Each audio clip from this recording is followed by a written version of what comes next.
guy. We're very curious to see what that looks like come camp. With Evan Ingram, we talked about numbers. Kind of put it around very nice, 69 catches, 650 yards, 3-4 kind of touchdowns. And we're basing this off of not Jimmy Graham's Joker numbers because those were crazy. We're basing that off of what we kind of learned about Jeremy Shockey yesterday. So looks like the sort of same wheelhouse there. Earlier we talked about inside linebackers, Cecil. What happens if they're not healthy? It leads to Justin Sternod and Drew Sanders. That makes me a little nervous. It should. One, the unknown of Drew Sanders, and two, the known of Justin Sternod. Yeah, and I would say Sternod, as long as the secondary is healthy behind him, because Sternod was okay enough, you could still pick on him. But once Riley Moss went down, that was a bridge too far. That was one extra injury. And say whatever it is about having that missing second corner and Levi Wallace out there not playing good football, that led to Sternod struggling a little bit more. He could get picked on. And with Sanders, we have to eventually – one of these times you have to eventually trust someone. You just have to. Mm-hmm. We haven't seen him. It's the unknown. But I go back to who Sanders was in college. And coming out of college, he was my number one inside linebacker prospect. Number one. So I'm expecting that talent. He's a coach's son, so he understands where to be. You're never going to fool him. You know, he might overrun a play because he gets a little excited, but it's not like he's out there running around like a dummy. He doesn't know what he's doing. No, Drew Sanders knows where to go. He knows how to attack the play as it unfolds in front of him. I just got to see it. So we haven't seen it yet, but we have to eventually. Why did the confusion come as to what position he actually plays and what position he plays best? Injuries, and he also did both in college.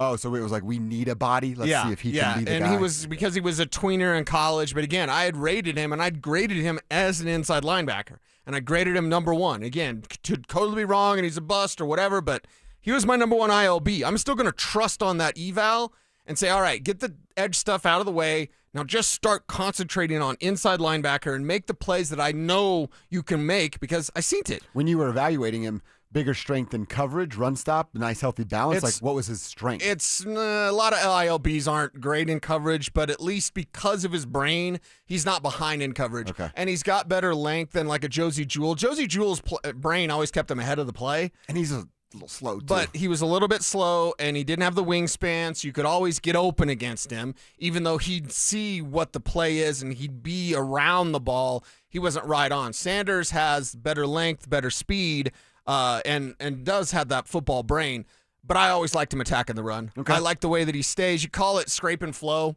As you go, as the play unfolds and it's a run play and it's going away from you, you have to be able to scrape down the line of scrimmage and flow to the ball carrier while big guards, like guys like Mark Schlereth with the little chicken legs, they're out there trying to kill you. Yeah. So you have to be able to get the big bodies off of you or keep them from getting to you as you attack that ball carrier while also staying sound in case he cuts back against the grain. Okay. And Sanders is very capable of doing that. All right.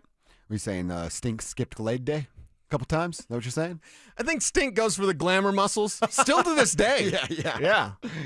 Good thing we can't see him on breakfast ball. We can't see his little legs under the table because it would be little toothpicks down there. He is barrel-chested and strong, but I'm not sure he's jumping over this piece of paper right here. Right? Him or Nicola has a better vertical. That's exactly right. And I wouldn't say that to his face by any means. Oh, no, not. If I did, then I'd run away because he couldn't catch me. That's what I'm saying. Schlereth, all you got to do, it's like what they teach you in Florida. Run in zigzags. He doesn't have the speed or agility to get away from you if you're running in zigzags. Yeah, he'd be like Seth Rogen and Superbad. It's like, that's the fastest kid ever. Fastest kid alive. All right, so inside linebackers. Again, scary if they have to get to the reserves, but I'm also intrigued about Drew Sanders, and let's see what it may look like. And he's going to get opportunity, even if it's not injury. There'll be some times where Drew Sanders is on the field in place of an Alex Singleton or Dre Green. And let's talk about the new Justin Sternod, who may be better than Justin Sternod, and that's Q Robinson. Q Robinson at rookie minicamp, where I had eyes on him, was making plays in coverage. Whoa. So if you can say that, and Isn't again, he a huge dude? Yeah, but if you can say that, he's a player that, okay, do you want him on the edge? Do you want him on the inside? He's a four-phaser on special teams, so you know that he's going to be out there as a quality player on special teams as a rookie. But when I saw him batting down passes, I was like, okay, and I know they're like Sam Ehlinger passes or whatever, but still, when I saw him making plays, I'm like, all right, Q, because the physical potential is always there, but he never played up to his potential, and he couldn't get on the field in Alabama until Nick Saban left. So I had questions about Q Robinson. I'd said it on these airwaves. I hope it's not the Delarian Turner Yell pick. There were some freaks left over. I'm a fan of freaks. Hand up. In the draft that they went ahead and got Q Robinson, who has freakish traits himself, but he never produced. I wanted to see a guy with a little bit more production, but they love his special teams ability, which is evident.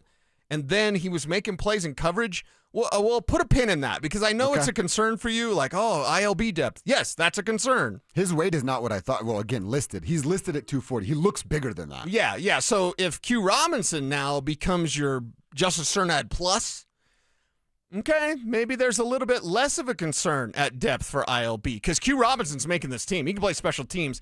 He can be one of your best special teams player right now. Okay. I love hearing that. And then a couple of other questions staying on the defensive side. And actually, Hufanga talked to some of the media yesterday. Yes. Yep.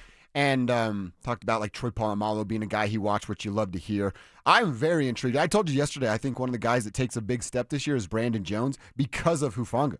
Taking a little bit of the double brackets, make sure you have some safety help on whatever side you're choosing on, and it allows Brandon Jones to be a little bit more of a roamer, a free safety kind of center fielder type of player.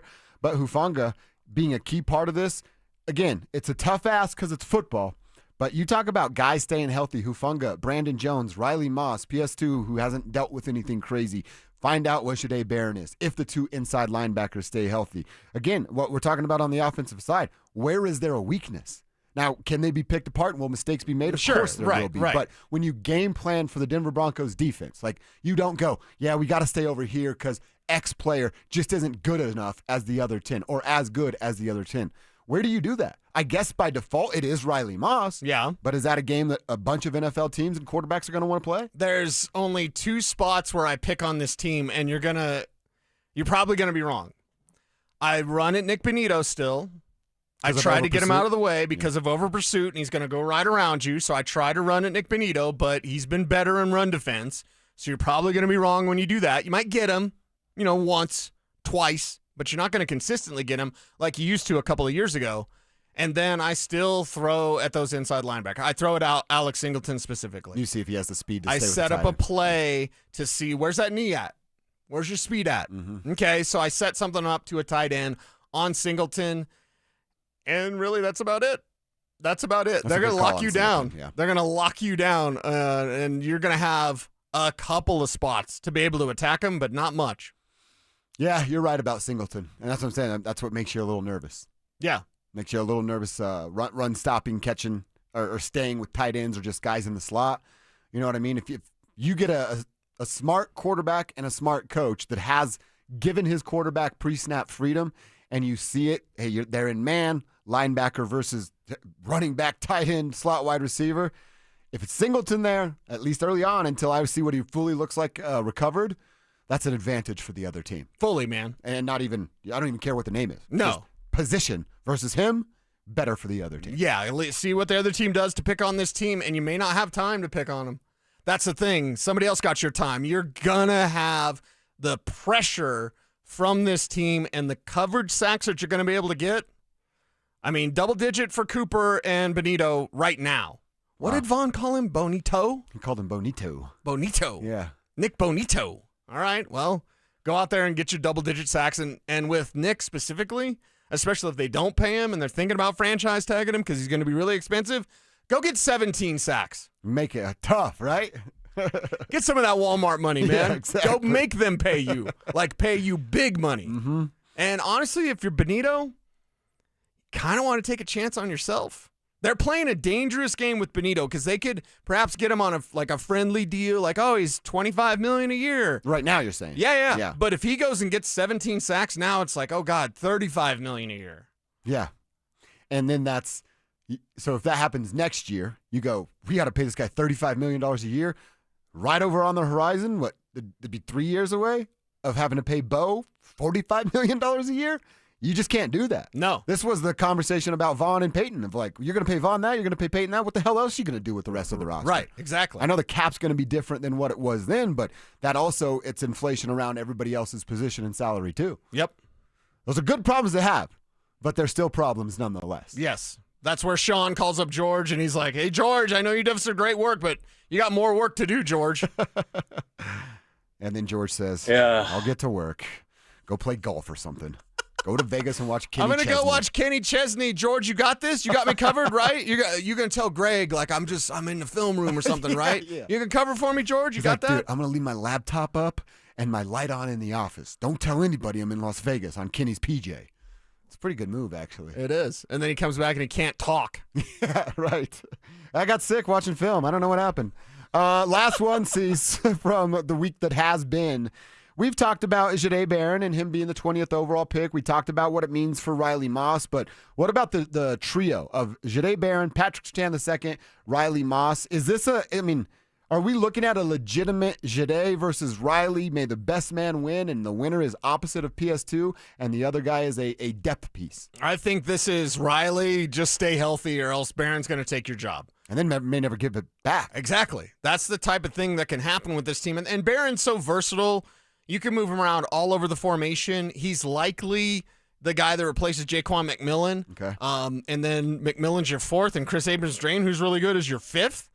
That's some depth at corner. But it comes down to Riley Moss staying healthy, and that's the magic sauce that they have out there at Broncos Park, powered by Common Spirit. It's got to work on Riley this year, because where do you pick on? You're not throwing at Pat Surtain. You're going to throw at Riley Moss. Riley, you have a chance for 15 pass breakups, and as I said yesterday, 6, 7, or 8 picks. And that may seem hyperbolic. It may seem like a lot, but that's the type of opportunity that he's going to get, and he needs to come through, because I'm here to tell you this, Barron's a ball hawk. He's not a PBU guy, although he happens to get PBUs, but he's also going to get his hands on INTs. So if you're Moss and you're getting pass breakups, but you're not getting INTs, you're not turning the field around, man, you better not stub your toe, or Barron's going to be out there to make more plays than you. Mm-hmm.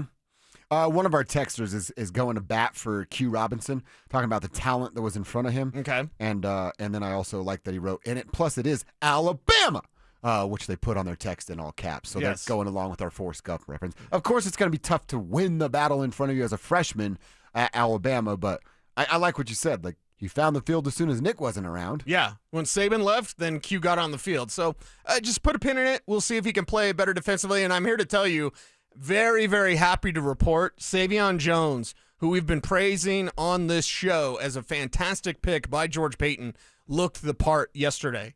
A lot of positive reports. If you know what you're doing, again, there was like 70 media members out there, so I did some digging. Yeah. I'd ask Mace. I was like, how many guys are playing grab ass out there and just catching up? And he's like, yeah, pretty much everyone. 99% of them. Yeah, and Mace was trying to take notes, and It's it's a dirty like, little secret. Media stuff, about 99% of it's grab ass. exactly, yeah, and Dick Cheney jokes. So I'm like, I appreciate guys like Mace who are there to watch, to take a copious amount of notes, and then I was gracious enough to be able to get those notes and read about Sai'Vion Jones. Nice. Jones looking good with a defensive line that's stacked. I know John Franklin Myers not there, but that defensive line is stacked, and Sai'Vion Jones was standing out on a stacked defensive line. Devon Vele was the story yesterday, absolute story, number one story. The second behind that might have been Sai'Vion Jones. Damn. Some young guys on the come up here. That's great to hear. By the way, did you talk to Mace about that thing we want to do next week? Yes. Are we good? Yeah, we're good. All right. That's going to be exciting. We're in. Can't wait to tell the people. You'll see it as well. A couple of you texting in the tribe telling us your happy place. My name is Jim James. That's awesome. What's up, Jim James? And my happy place, Kevin, you'll like this. My happy place is playing guitar and fiddle for Double Wide with Sean Patrick. I know that guy. You know Jim James? I know Jim James. Okay. Jim James, I saw you guys play, and I didn't put it together, and I actually sent a picture to Kevin. And the name of the band is Double Wide, and it's our buddy Sean Patrick up at KYGO. He's awesome. And he is awesome. And I sent the picture to Kevin, and I'm like, dude, there's a band named after the houses I grew up in. And then Kevin's like, that's Sean from at And then KYGO. Kev's like, I've called him out on stage. Yeah, Kevin, can we tell what you've done? I'm Barney. Yeah, there you go. At times. Yeah, At times. you've been Barney before Sometimes. for Double Wides. And by the way, they freaking rip. Like, dude, they're doing like 90s country songs and crushing it. So, Sean, Jim James, keep getting it done. That might be one of our try meetups. We just go watch Double Wide perform and freaking, do you line dance with that stuff? I'll try. But we have to announce them on the stage. We'll have to tell Sean, like, we need a special, like, Dover and Cecil. Oh, like we get to get up announce them on the stage. Yes. Are we in Barney costumes? No, God, no. We're not taking Kev's spot. Okay. We're just up there. I'm saying all of us in Barney costumes together. Oh. We're like a Barney family. What are those? No. I would give him the intro. I would give him the right intro, right? Yeah. The what are those is always going to be good, no matter what. All right, keep your texts coming in. What's your happy place, tribe? Let us know, like Jim James did right there. Let's continue talking about the Broncos.